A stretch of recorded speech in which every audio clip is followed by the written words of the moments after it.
Hello, YouTubers, and welcome to Level-Headed News. This is your host, Brenda. I have a dozen articles for you here this morning, and all the URLs are in the description of the video.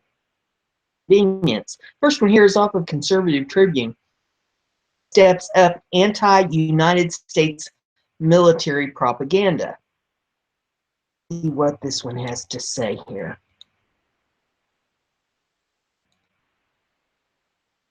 As soon as the hamster decides to cooperate.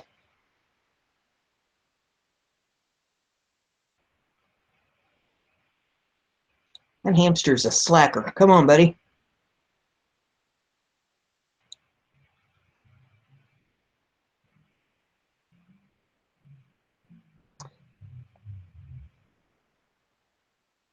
For a guy who supposedly colluded to help make Donald Trump president of the United States, Russian President Vladimir Putin showing his appreciation.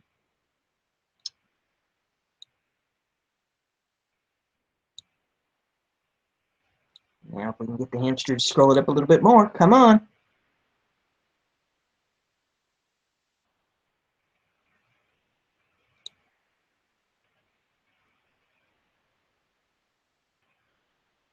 Well, okay, the Russian autocrat is behind a slew of false news reports intended to take down the United States military, according to news reports. According to the Washington Free Beacon, fake news reports are circulating around Eastern Europe that accuse servicemen and women of misconduct in Poland, Ukraine, and Latvia. The news source explained that one false news report accused U.S. soldiers of sexual misconduct in Poland, widely publicized on Russia's state-sponsored television. An article on a Russian news website also claimed that Russia had increased its electronic warfare capabilities, ability to completely wipe out the United States military with one electronic bomb. Command spokesman Navy Captain Danny Hernandez at these fake news reports. Each case has unique circumstances and different factors, but appears to have similarities that must be further investigated, he said. These problems are not just related to one specific country, but to what appears to be an organized and synchronized effort to muddy information in subtle ways to mislead or influence international audiences. Politico reported news reports are increasing. More and more countries are starting to realize by Russia. In fact, French president candidate Emmanuel Macron Russian news organizations from attending his events, citing their systematic desire to issue fake news and false information.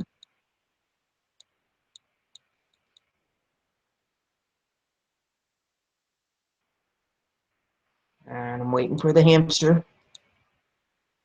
Australia's the Sydney Morning Herald spoke with Latvia's brigade commander, Colonel Tis Ligens, who said his country was suffering from false news attacks as well. This came after a Russian news source reported that U.S. soldiers were the victims of a mustard gas attack in Latvia, a story which is simply not true. Putin must have an ulterior motive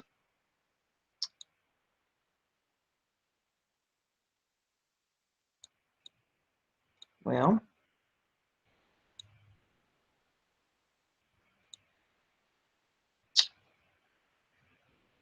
good golly, Mr. Hamster. Okay, Legends explained that Putin must have an ulterior motive for promoting the false stories, and it's a far cry from the Putin colluded with Trump hoax the mainstream media in the United States has been pushing since Trump's upset victory over Hillary Clinton in November. It will be a never-ending ping-pong game, he said. We, the military, do not lead it. Not the dark side of the Force. It's Putin who is the dark Sith Lord, if you want to use Star Wars as an analogy. Next article is off of Breitbart. Macron threatens to set Calais immigrants loose on Britain.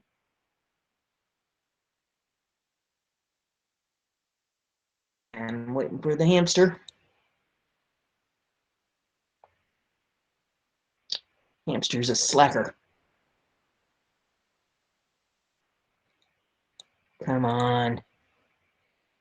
Marine Le Pen, globalist revival in the French presidential elections. Emmanuel Macron has promised to rip up border controls in France, potentially opening Britain up to a new wave of illegal migration. The establishment favorite in the French presidential race asserted that the Le Troquet Treaty, under which Britain operates border controls in the migrant hotspots Calais, could be back on the table. In an interview with the TF1, the former Rothschild banker said the deal must be renegotiated, especially the parts that deal with child migrants. There is no easy solution to the migrant crisis. If there was one, it would have been found. Downing Street is likely to be concerned by the statement, as Macron had previously sworn to keep the migration agreement in place just 2 months ago in talks with Prime Minister Theresa May. He said, if there was a simple answer to the Calais migrants crisis, it would have been found. Tourette Treaty back on the table to renegotiate that agreement. A Downing Street spokesman said, we have always been very clear that protecting and enhancing the shared border between the UK and France at Calais is in both the UK and France's best interest. A Conservative spokesman said this just shows that we need the strong and stable leadership of Theresa May and why voters need to give her the best possible hand to negotiate in Europe. We've always been very clear that protecting and enhancing the shared border between the UK at Calais is in both the UK and France's best interest. By contrast, Jeremy Corbyn is not strong enough to keep our borders secure. And writer Matthew Bocote has warned that Macron embodies all that France wants to extricate itself from. Excessive globalism and cultural leftism are in contradiction with the aspirations that seem to come from the depth of the country.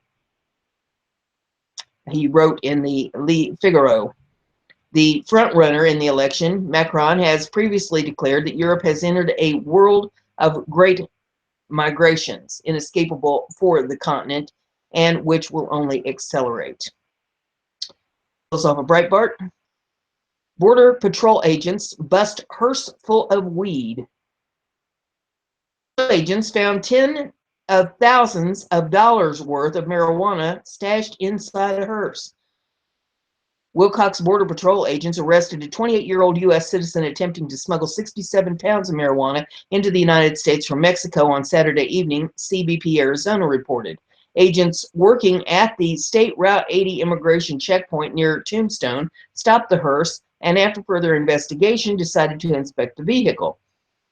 During questioning, agents noticed several inconsistencies in the suspect's story, at which point they decided to bring in a Border Patrol canine to check the vehicle for possible narcotics. The service dog alerted agents to the presence of narcotics in the vehicle, and after searching the hearse, some marijuana hidden inside a casket worth an estimated $33,000.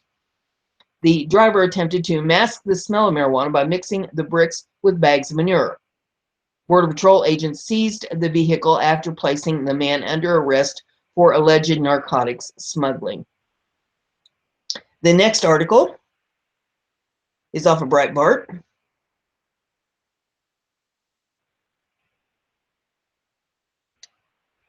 LA immigration activist, illegal immigrant mother to be deported. Immigration activists in Los Angeles are enraged after the mother of a prominent open borders activist is expected to be deported. A massive drug raid by the Customs and Border Protection, or the CBP agency, at an apartment complex. Teresa Vidal Jamie, an illegal immigrant, was detained and is now facing deportation, according to the LA Times. Vidal Jamie has been living in the U.S. since 2001, and her husband, Hugo Rudia, was arrested for drug possession by officials in the raid, where Rudia's car allegedly had 33 pounds of cocaine in it. And the couple's apartment had $600,000 cash inside, along with an ounce of crystal methamphetamine. I believe Rudia is involved with the cross-border U.S.-Mexico drug trade. Vidal Jamie is the mother of Los Angeles immigration activist Claudia Rudia, who claims her mother was detained by authorities illegally, despite her mother's illegal immigrant status. A small open borders rally was held at the Border Patrol station in San Ysidro near San Diego, with Free Teresa Now chants from protesters. An organizer of the protest told the LA Times that not only should Vidal Jamie not have been detained, but she also claimed federal authorities arrested the woman because her daughter is an activist against immigration enforcement. Retaliation against her mother for her daughter's activism, Marcela Hernandez said. In a statement to the LA Times, Claudia Rueda said authorities should let her mother out of federal custody. Despite being told she would not be detained as long as she cooperated, my mother was apprehended during an illegally conducted raid at my apartment, Rueda said. I know my mother is innocent, and both the Sheriff's Department and the Border Patrol know that, which is why they were supposed to let her go, Rudia continued. Vidal Jamie is awaiting a deportation hearing before immigration judge and is expected to be deported. The next article is off Breitbart.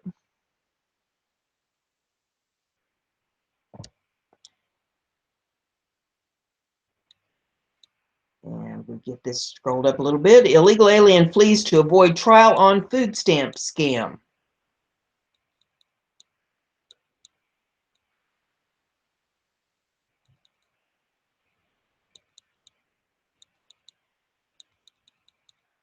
Law enforcement authorities are searching for a foreign national who they say cut off his GPS monitoring bracelet right before he was set to go to trial. The Dominican national allegedly fled to avoid charges involving a fraudulent $1.5 million food stamp racket. Martin B. Santiago, a 49-year-old from the Dominican Republic, did not show up for his criminal trial in Essex Superior Court on Thursday. He faces charges of fraudulently selling food stamps and laundering money out of his 3 stores in Lawrence, Massachusetts, the Boston Herald reported. The local newspaper reported Santiago to be an illegal immigrant. When Santiago did not come to court, state investigators found that he forcibly removed the GPS monitoring apparatus about 6 a.m. that morning, reported. Despite being an illegal immigrant, court officials released the Dominican national on a $75,000 cash bond. U.S. Department of Agriculture investigators became suspicious of Santiago and his co-conspirators after his stores reported counter sales they said were unusually high for a convenience store. USDA oversees food stamp program. Investigators found the majority of their individual sales in amounts greater than $100. The Eagle Tribune reported following Santiago's arrest in 2015. Stores with no grocery carriages and a small checkout area. Assistant District Attorney Philip Mallard told the Eagle Tribune. It's hard to get to $100 in groceries without a carriage. The stores also had unusual sales to expense ratios, investigators said. The USDA reported Santiago's business ran $2.19 million in food stamp sales over a 3-year period. However, their expenses for inventory costs only totaled $300,000. It's an astronomical rate of return for a convenience store, Essex District Attorney Jonathan Blodgett said in a statement reported by the Eagle Tribune. The Violent Fugitive Apprehension Section of Massachusetts State Police Department has issued a wanted notice for Santiago. The 5'11" Hispanic male weighs about 190 pounds and has black hair and brown eyes. Santiago speaks Spanish and has used the names Mark Santiago and Martin Belone Santiago. About Santiago's location can call the state police in Massachusetts at 800-527-8873. Santiago reportedly has connections to the city of Methuen, as well as Lawrence. These municipalities are both located in Essex County. Santiago faces charges of money laundering, 3 counts of food stamp trafficking, and 3 counts of larceny over $250.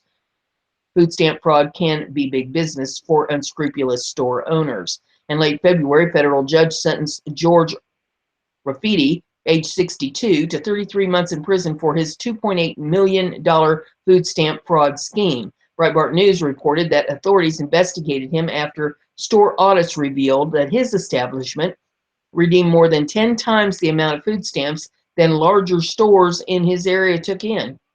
Agents found that Rafiti would exchange food stamps for cash and allow food stamp recipients to use the Supplemental Nutrition Assistance Program benefits to purchase tobacco and alcohol. A federal grand jury also indicted store clerk and approximately 30 food stamp recipients. Rafiti is also serving an additional 94 months for brandishing a firearm at federal agents who were investigating him. In early April, a Mexican citizen in Hartford, Connecticut was found guilty of food stamp fraud and sentenced to 30 months in federal prison. He also allowed customers to redeem food stamps for cash. He collected over $3.2 million during an 18-month period.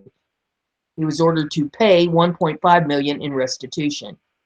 A New Jersey man, Miguel Antonio Ascana, pled guilty in late January to defrauding the federal government of more than $800,000 in food stamp for cash scam. It's where greed gets you. Here is off the BizPack Review.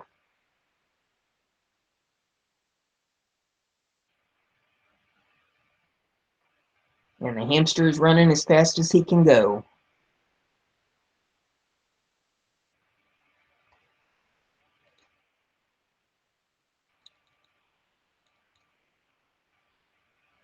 Come on, hamster.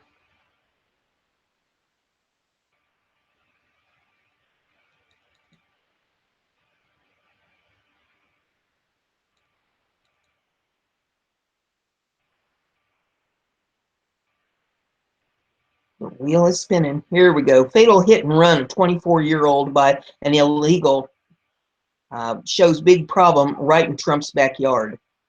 On Sunday, 21-year-old motorcyclist Brandon Wesson was left for dead after illegal alien Victor Villanueva Rivera hit Wesson with his pickup truck and fled the scene in Boynton Beach, Florida, a town 16 miles from President Trump's second hometown of Palm Beach.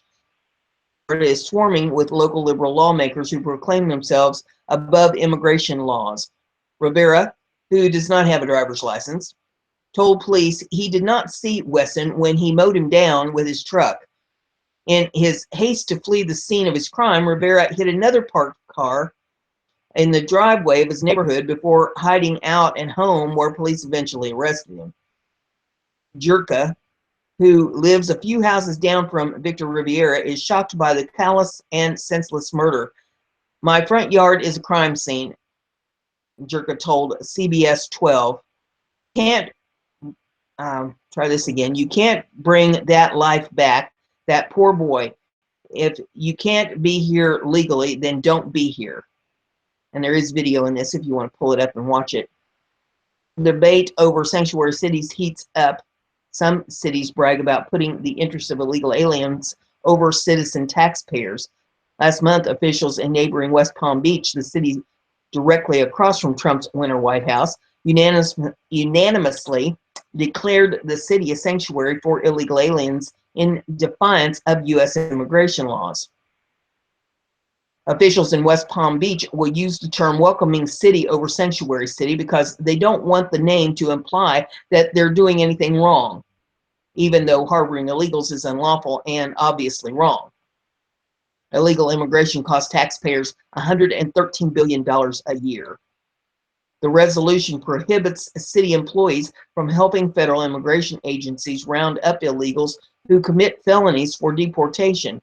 Federal ICE, which stands for Immigration and Customs Enforcement agents, typically do not round up illegals unless they committed a felony. We want to make sure people know that they are safe in West Palm Beach, and this is a place where we want them to be, Mayor Jerry Mulio told Palm Beach Post. Muyo said the measure is necessary to protect illegal immigrants, noting with sadness that local school attendance has dropped amid the recent crackdown on illegal immigration. And then they have an insert here. It says 15 Americans are murdered by illegal aliens every day, 5,475 every year, 82,125 since 9/11, 10 times the murders by U.S. residents in sanctuary cities, it says. This is a courageous first step in making illegal immigrants feel welcome, Jill Hansen, a board member of the Florida Immigration Coalition, said. It's showing that the city's commission is willing to do what it takes to protect West Palm Beach families from living in constant fear. While the city officials are doing their best to ensure that illegals don't live in fear, apparently no one is watching out for citizens and residents who are here legally. The next article, libertyheadlines.com, and it says, fake California religious freedom bill provides cover for radical Islam. Democratic legislators in California hope to add their state to the list of those that have adopted religious freedom bills. However, unlike other bills intended to protect individual rights of conscience with regard to same-sex marriage, the bill effectively protects Islamic terrorists by barring law enforcement and immigration authorities from collecting information regarding religious beliefs, an expert on radical Islam says. This bill has nothing to do with genuine religious freedom issues, Robert Spencer, co-founder of Stop Islamization of America and the Freedom Defense Initiative, told WND. Instead, it is intended to hamper law enforcement by being a Sharia-compliant bill to hamper legitimate attempts to keep us safe. SB 31, labeled as California's Religious Freedom Act, would appear to be as bills passed by state legislature in the wake of the U.S. Supreme Court decision legalizing same-sex marriage. It passed the state Senate April 4th and now is in the hands of the Assembly. Since the U.S. Supreme Court's decision has become increasingly militant, demanding everyone not just tolerate but endorse their lifestyle. Same-sex couples have targeted Christian businesses by asking artists to create works that go against their deeply held religious beliefs regarding the sanctity of marriage. Refuse to lend their creative talents to endorse a ceremony they consider unbiblical, they have been hauled into court and told their First Amendment rights must take a back seat to gay couples' right not to be offended. To fight against the infringement of religious liberty, 21 states have passed religious freedom bills modeled on the Federal Religious Freedom Restoration Act that was signed into law by President Bill Clinton. The laws attempt to strike a balance by prohibiting discrimination against a person based on their sexual orientation while preserving the rights of an individual to refuse participation in an event such as same-sex wedding. With California known as a far-left state, it may be a bit of a shock that Democrats would pass such a bill until one reads the text. The bill, co-sponsored by the Council on American Islamic Relations, would prohibit a state, local agency, or a public employee acting under color of law from providing or disclosing to the federal government personal information regarding a person's religious beliefs, practices, or affiliation, as specified when the informant is sought for compiling a database of individuals based on religious belief, practice, or affiliation, national origin, or ethnicity for law enforcement or migration purposes. R is regarded by the FBI as a Hamas front for the U.S. by the Justice Department as an unindicted co-conspirator in a terror-funding plot, and by the United Arab Emirates as a terrorist organization. The bill also prohibits state and local law enforcement agencies and employees from collecting personal information on the religious beliefs, practices, or affiliation of any individual except as part of a targeted investigation. It was discovered after the 2015 San Bernardino terrorist attack, which killed 14 and wounded 22 others, that Tashfin Malik, wife of fellow terrorist shooter Syed Rizwan, posted on social media as far back as 2012 her support for violent jihadism.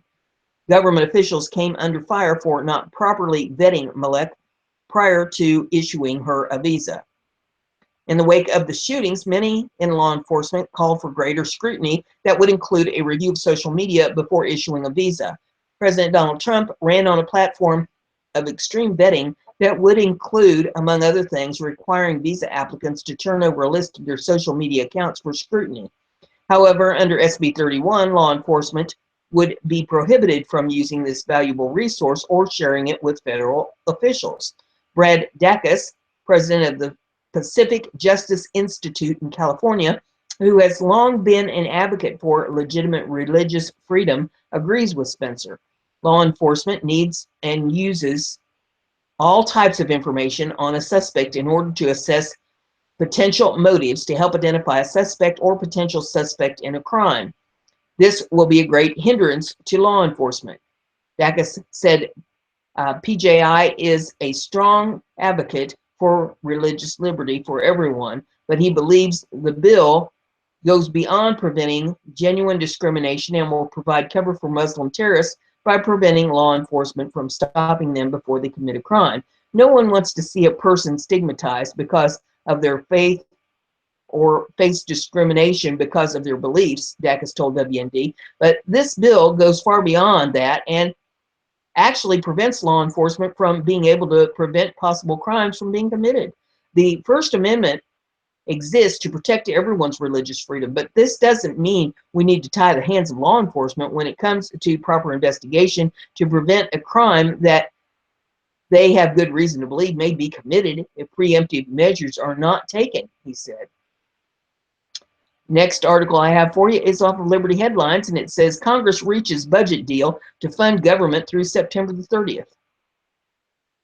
National leaders have reached a deal to fund the government through the rest of the government's fiscal year, a congressional aide has confirmed to the Washington Examiner. Republican and Democratic lawmakers agreed to a $1.070 trillion package to fund the government through September 30th. Senate Minority Leader Chuck Schumer, Democrat of New York, praised the budget deal as a good agreement for the American people that takes the threat of government shutdown off the table. The bill ensures taxpayer dollars aren't used to fund an ineffective border wall, excludes poison pill riders, and increases investments in programs that the middle class relies on, like medical research, education, and infrastructure, Schumer said in a statement.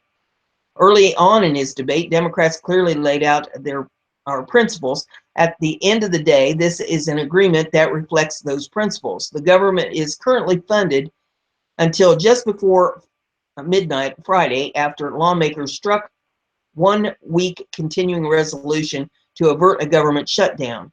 Congress is expected to vote on the budget legislation this week. The deal will include budget increases for national security and border security, which represents a victory for Republicans. The bill is expected to include $1.5 billion for border security, but will not include money reserved for the construction of the border wall along the U.S.-Mexico border, which is what the Trump administration had originally wanted.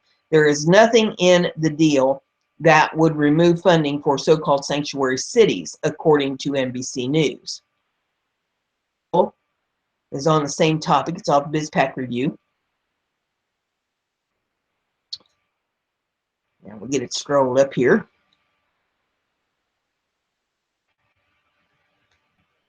Parties reach an agreement to keep government funded, and conservatives' heads are shaking. Republican and Democratic lawmakers have reportedly reached an agreement to continue funding the government through September with a massive $1 trillion spending bill, but it lacks many of the items President Donald Trump wanted to see included.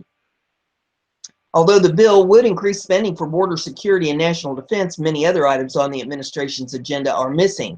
Bloomberg News national political correspondent Shahai Kapoor reported in a tweet. It says the tentative deal includes $15 billion defense spending increase and an additional $1.5 billion for border security per source. The proposed budget did not include funding for a border wall and failed to cut specific items in domestic spending requested by the administration, the Associated Press reported.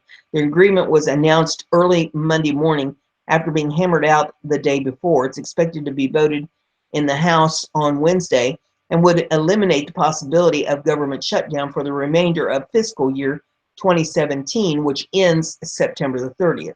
The AP reported the catch-all spending bill would be the first major piece of bipartisan legislation to advance during Trump's short tenure in the White House. While losing on the wall along the U.S.-Mexico border, Trump won $15 billion down payment on his request to strengthen the military, though that too fell short of what he requested. Democrats understandably praised the deal. This agreement is a good agreement for the American people, and it takes the threat of government shutdown off the table, said Senate Minority Leader Chuck Schumer, Democrat of New York. The bill ensures taxpayer dollars aren't used to fund an ineffective border wall, excludes poison pill riders, and increases investments in programs that middle class relies on, like medical research and education and infrastructure. Domestic funding that was left in place included Planned Parenthood. The measure has to be approved by midnight Friday to avoid government shutdown, although bipartisan support is predicted. Some House conservatives aren't necessarily on board. I think you're going to see conservatives have some real concerns with this legislation, Representative Jim Jordan of Ohio said on CNN. We told voters we were going to do a short-term spending bill that was going to come due at the end of April so that we could fight on these very issues, and now it looks like we're not going to do that. Other conservatives expressed concerns as well. And they were putting out tweets saying, look, no better than when Obama was in. Another one says, where are they getting $1 trillion? Cutting more trees, making more fake money? Ever wonder? Another one says, where does the $1 trillion come from? We're in debt. So frustrated. Borrowing? From where? Another one says, it's better defund Planned Parenthood and fund the wall or all hell will break loose. Another one says, oh yeah, 6 months. WTF kind of government do we have here? Language that would deny federal grants to sanctuary cities was also missing from the bill, as was the president's request for additional immigration agents. Next article. It's off of Liberty Headlines. It says, Congressmen want acres sold for every federal acre acquired. A bill in Congress would require the federal government to sell 1 acre of land for every acre it acquires. Congressman Morgan Griffith, Republican of Virginia, introduced the Acre In, Acre Out Act, H.R. 2167, last week. Government owns an estimated 28.2% of all the land in the nation, said Congressman Griffith in a press release. Our founding fathers never intended for the federal government to own nearly 1/3 of the country's land. The bill would apply to the Bureau of Land Management, the National Park Service, Fish and Wildlife Service, Forest Service. Any money received from the sale of land go to the U.S. Treasury to reduce the public debt. Griffith introduced the same bill in previous legislative sessions, but the bill did not make it out of the committee. Co-sponsors of the bill included Representative Walter Jones, Republican of North Carolina, Representative Don Young, Republican of Alaska, and Representative Chris Stewart, Republican of Utah. Although the bill's chances to make it out of the committee are unclear, those in favor of transferring control of land back to the states, localities, and individuals see many moves in this direction by the Trump administration. The president signed an executive order last week, which directs Secretary of the Interior Ryan Zink to review all designations of land as national monuments under the Antiquities Act since 1996. Monument designations that result from a lack of public outreach and proper coordination with state, tribal, and local officials and other relevant stakeholders may also create barriers to achieving energy independence, restrict public access to and use of federal lands, burden state, tribal, and local governments, and otherwise curtail economic growth, says the executive order. The massive amounts of land under federal control in the western United States has become an increasingly hot-button issue, particularly with raised awareness due to the Bundy standoffs on federal land in Nevada in 2014 and Oregon in 2016. The federal government owns over half the land of some western states, 85% of Nevada, 66% of Utah, 62% of Idaho, 62% of Alaska, and 53% of Oregon. President Obama designated 29 acres of land as national monuments under the Antiquities Act, even going so far as to designate a first-of-its-kind marine monument off the coast of New England. President George W. Bush designated 6 acres as monuments, and President Bill Clinton designated 19. Potential energy and industrial development is one major reason that the administration is reevaluating lands acquired under the Antiquities Act, the Washington Post reports. Zinke said he will examine whether any designations had led to loss of jobs, reduced wages, and reduced public access, because some of these areas were put off limits for traditional uses like farming, ranching, timber harvest, mining, oil and gas exploration, fishing, and motorized recreation. Land acquired from the Antiquities Act is managed by agencies identified in the Acre In, Acre Out Act. If Griffith's bill were enacted, any new land acquired by the Antiquities Act would require an equal land mass be sold. While ranchers, miners, energy developers, and local officials take issue with restricted access to federal land, conservationists, tribal leaders, and park officials fear that relinquishing federal control of these lands could leave no incentive for preservation. Teresa Pinheiro, president of the National Parks Conservation Association, said that efforts to remove national monuments are a betrayal of the people who fought so hard for them and the land and history we've all spent generations safeguarding. Free market think tank, the Mises Institute, opposes federal control of government lands on principle. The perennial conflict in the West over land seizures by environmentalists, regulatory battles, micromanagement, and overgrazing all illustrate how much of a failure the federal land ownership scheme has been, wrote Ryan McMacken in a Mises Institute blog post. With control over such immense resources, the faraway federal government does not respond to local needs or local demand, but to national interest groups. Next article is off of Conservative Tribune. It says, Trump executive order pulls government overreach out of schools. President Donald Trump signed an executive order Wednesday directing Education Secretary Betsy DeVos to review the litany of overburdensome and sometimes outrageous guidelines and regulations issued by the administration of former President Barack Obama. The goal, as outlined by the order, was to restore the proper division of power between the federal government and local communities.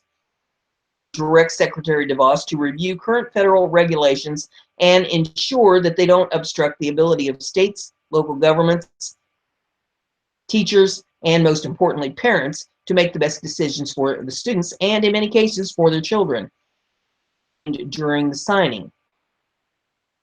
You may watch this signing and hear the president's words, as well as those of Vice President Mike Pence, Nevada Governor Brian Sandoval, and Secretary DeVos in a video here in this article, if you care to pull it up and watch it. In a statement to reporters earlier that morning, Department of Education official Rob Goad rightly noted that for far too long, too many legislators, including presidents, have advanced top-down mandates that take away autonomy and limit the options available to educators, administrators, and parents. Obama was especially prone to this pesky habit. During his tenure, he imposed a bevy of so-called accountability measures on local schools that critics complained transferred oversight from local authorities and parents to the federal government. He also pushed for Common Core state standards, decried by many. While Trump was reportedly already rolled back a number of Obama's education rules, including regulations associated with Every Student Succeeds Act, as noted by the New York Times, many more still remain, ready and willing to carry out the president's agenda. When we give decision-making power back to the states and communities, students benefit, she said Wednesday. This executive order puts us on that track. So I thank the president for signing this executive order and for his commitment to an education policy that puts students first. It will, of course, take time for the Trump administration to fix all of the Obama administration's errors, but at least the process of repair has finally begun. The final article I have for you this morning is off of Western Journalism. It says, Cruz, breaking up liberal Ninth Circuit Court a possibility. Breaking up isn't all that hard to do, Senator Ted Cruz, Republican of Texas, said Thursday, particularly when the breakup involves the Ninth U.S. Circuit Court of Appeals. The Ninth Circuit covers Arizona, California, Alaska, Nevada, Idaho, Oregon, Montana, Washington, and Hawaii. Northern Merino lands of its 25 judges, 18 were appointed by Democratic presidents. The court has been in the headlines often in the early days of the Trump administration because its judges have blocked Trump's executive orders on travel and immigration.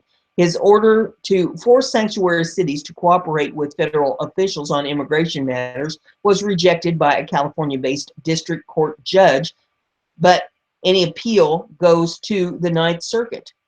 Cruz said breaking up the configuration of the Ninth Circuit was certainly a possibility. The Ninth Circuit is the largest federal court of appeals, he said on the Jack Riccardi show. I think that's a topic I can easily see the Judiciary Committee taking up, and we'll have to see whether we have votes to do that or not, he said. Cruz said California skews the Ninth. Whoops.